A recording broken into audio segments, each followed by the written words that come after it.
In this video, I'll show you how to create a restore point in Windows 11. A restore point lets you roll your system back if something goes wrong after an update or new app install.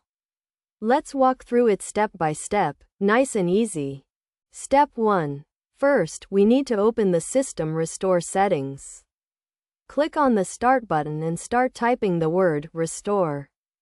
When you see Create a Restore Point in the search results, go ahead and click it. That will open the System Properties window with the System Protection tab ready to go. Step 2. In the System Properties window, look for the section called Protection Settings. Find your main drive, usually labeled C, with the word System next to it. Check that its protection status is set to On. If it says off, we'll switch it on in the next step so restore points can actually be created.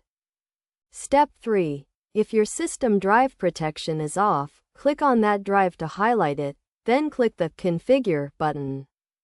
In the window that appears, select Turn on System Protection. You can also adjust the max usage slider to control how much disk space restore points can use. When you're happy with it, click OK to save the settings. Step 4. Now we'll actually make the restore point.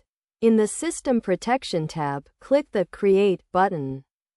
A small box will pop up asking for a name. Type something descriptive, like today's date or before driver update.